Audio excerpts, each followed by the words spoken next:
Naravane book Naravane जी की किताब है। इसमें उन्होंने पूरा अकाउंट लिखा है जो लद्दाख का जो अकाउंट था।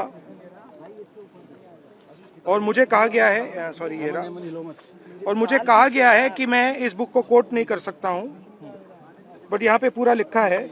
यहाँ पे मेन लाइन है जो प्रधानमंत्री ने कही, जो उचित समझो वो करो। ये है चार्ल्स की किताब है इंडिया इंडिपेंडेंट।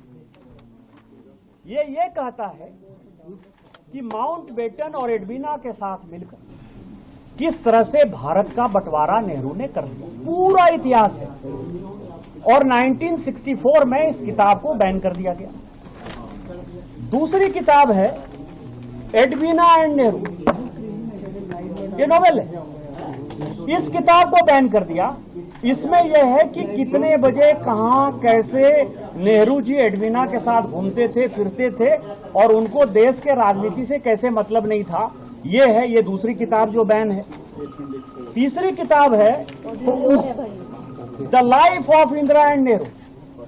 उनके अनैतिक संबंध किन किन लोगों से थे, कैसे थे, और उसने देश के पॉलिसी को कैसे प्रभावित किया, किस तरह से केजीबी से पैसा लेते थे। ये सारी इस किताब में ये किताब बैन है। चौथी किताब है नेहरू, ये माइकल बेचर की किताब है नेहरू, ये पॉलिटिकल बायोग्राफी।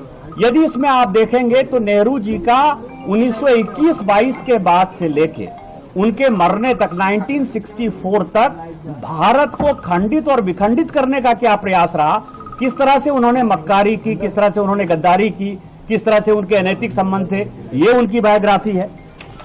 ये सबसे मजेदार किताब है मथाई साहब की। मथाई साहब 16 साल 17 साल तक आपको पता है कि नेहरू जी के पीए रहे। उन्होंने खुलेआम कहा कि 12 साल तक इंदिरा गांधी जी उनकी पत्नी की तरह उनके साथ ही रहती थी और किस तरह से भ्रष्टाचार किया, ये वो किताब है, ये भी बैन है।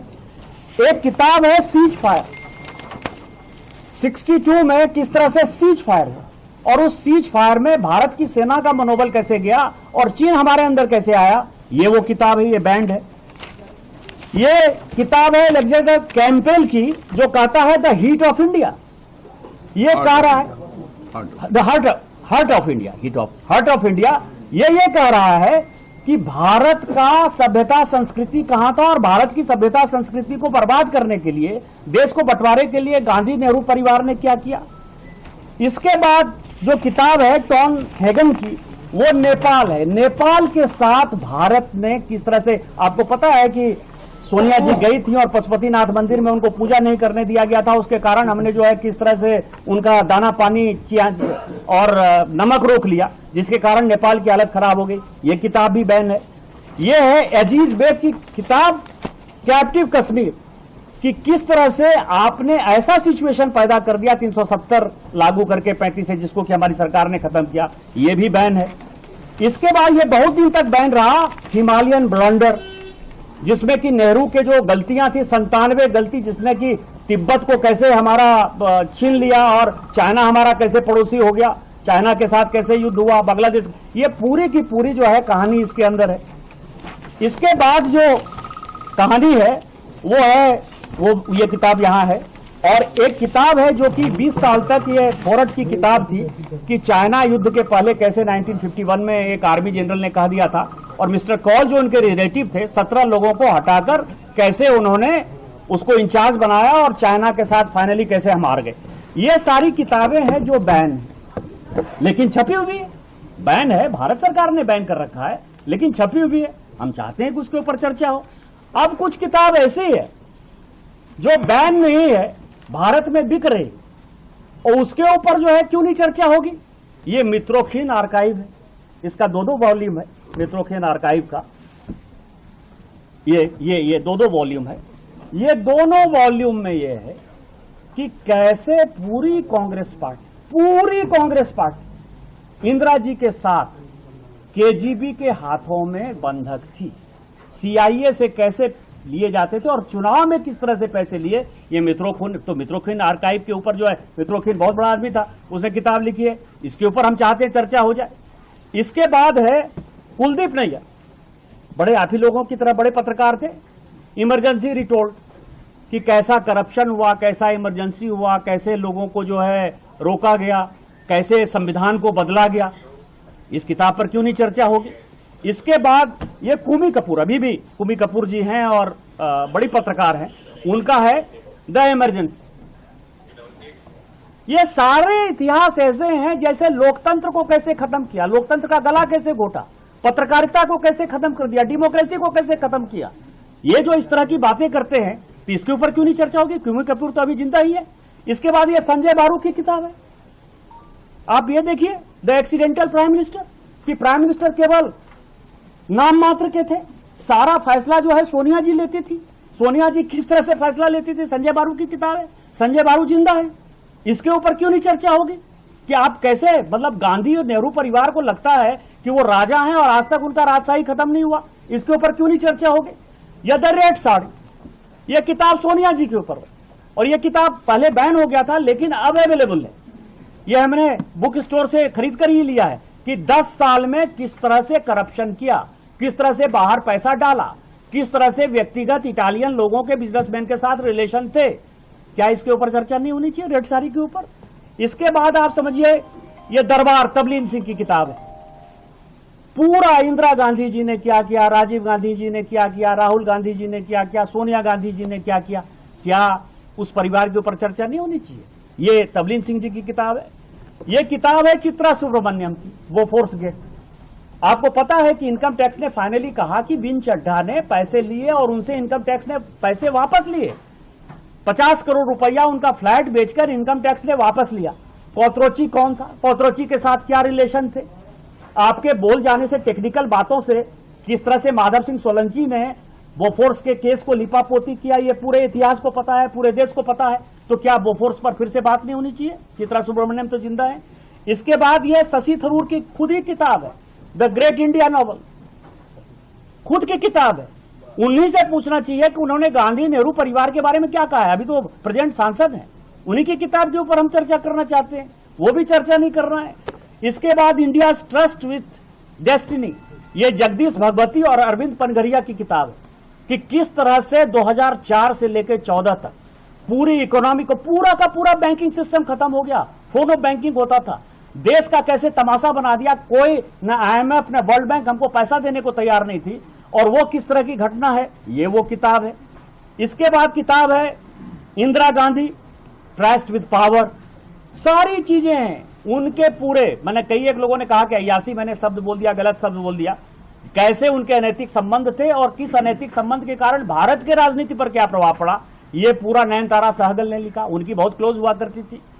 इसके बाद ये किताब है इंडियाज फर्स्ट डिक्टेटरशिप, इमरजेंसी के बारे में 75, ये कोई इंडियन ने नहीं लिखा। अभी तो मैंने कुमी कपूर की बात की, कुलदीप नैयर की बात की, खुशवंत सिंह की बात की, ये तो मैंने आप समझिए क्रिस्टोफर जेफरीडी की किताब की बात कर रहा हूं कि बाहर से बैठकर आदमी क्या सोच रहा था इमरजेंसी के ऊपर। पूरा का पूरा, आज संविधान की बात करते हैं, संविधान की बात राहुल गांधी किताब ऐसे उछलाते हैं।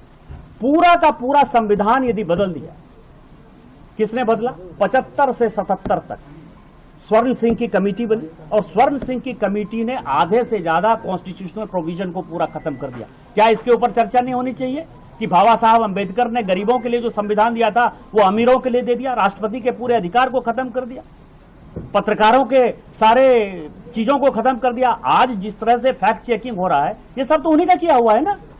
इसके बाद है Indian summer, the secret history of end of empire, ये एलेक्स ऑन चुंजमैन का किताब है।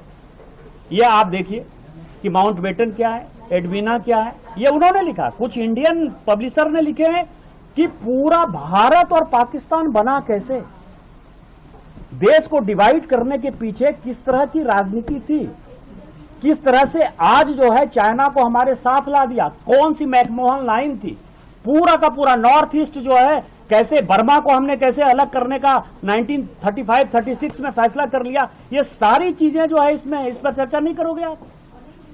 इसके बाद ये किताब है फॉली नॉरिमन की। फॉली नॉरिमन, आप ये समझिए कि उन्होंने बिफोर मेमोरी फेड्स, इन्होंने जो जितनी चीजों का जिक्र किया है कि नेहरू के साथ क्या हुआ, इंदिरा के साथ क्या हुआ, राजीव गांधी के साथ क्या हुआ, तो इस तरह की जो है सैकड़ों किताब हैं इसके बाद एक किताब है, आप समझिए कि 1962 वॉर के बाद जो है, ये सीक्रेट है जो आज तक बाहर नहीं निकला, जिसको कहते हैं कि हेनरी ब्रुक्स जो है, ये रिपोर्ट है 1962 वॉर की, जो ये कहता है कि चाइना का कितना बड़ा भूभाग कांग्रेस ने दे दिया, कितने आर्म्स एमुनिशन खत्म हो गए, किस तरह से हमारे सैनिक जो है हताहत हो गए, मर गए। आज जो है लद्दाख की समस्या है, अरुणाचल की समस्या है, या पूरे नॉर्थ ईस्ट की समस्या है, किस तरह से नेहरू ने क्रिएट किया और अपने जुनून में किया। क्या इस तरह की बात नहीं होनी चाहिए? तो मेरा आप सभी पत्रकारों से आग्रह है आज आप लोगों को संबोधित करने के पीछे, कि एक किताब की बात जिसके कारण 3 दिन तक पार्लियामेंट बंधक है, जो कहीं छपी ही नहीं। 1954 के आर्मी रूल के तहत कोई यदि किताब छापना चाहेगा, यदि कॉन्स्टिट्यूशन की बात करेंगे आर्टिकल 19 के तहत, यदि कोई पद पर बैठा हुआ आदमी आर्मी एक्ट के तहत किताब छापना चाहेगा तो डिफेंस मिनिस्ट्री का परमिशन होगा। डिफेंस मिनिस्ट्री का परमिशन नहीं मिला। नरवाने खुद कह रहे हैं कि कोई नुकसान कभी नहीं हुआ। वो छोटी सी चीजों का जिक्र कभी मान लीजिए कि किसी कारवा मैगजीन में है नहीं है, वो भगवान जाने, लेकिन ये जो संसद को उन्होंने बंधक बना लिया। मेरा स्पीकर साहब से आग्रह है, और यही मैंने आज पार्लियामेंट में कहा है, कि आप जो छपी हुई किताब है और जो सोशल मीडिया के दौर में, इलेक्ट्रॉनिक मीडिया के दौर में 2014 के पहले की जो कहानी है, जिससे कि देश का बहुत बड़ा वर्ग अनभिज्ञ है, उसको जानकारी नहीं है, उसके ऊपर पार्लियामेंट में आप चर्चा करा लीजिए। पार्लियामेंट में चर्चा हो जाएगी तो गांधी नेहरू परिवार का जो मक्कारी का, भ्रष्टाचार का, जो अनैतिक संबंधों का जो जखीरा है, जिसके कारण भारत आज भुगत रहा है, पिछले 10-12 साल में माननीय प्रधानमंत्री जी के आने के बाद जो है हम विश्व गुरु बनने की स्थिति में हैं। आज चौथी इकोनॉमी है, तीसरी इकोनॉमी हो जाएंगे, लेकिन क्यों हम इतनी जल्दी आगे नहीं बढ़ पाए? चाइना हमसे पीछे हुआ करता था 50 के दशक में, आज जो है चाइना हमसे आगे बढ़ गया। अब हम शायद चाइना को जो है मात कर पाएं, उसका पूरा इतिहास होना चाहिए। और मैं उनसे यही आग्रह करने के लिए आज खड़ा हुआ था कि इन सारे किताबों पर जो है चर्चा हो जानी चाहिए।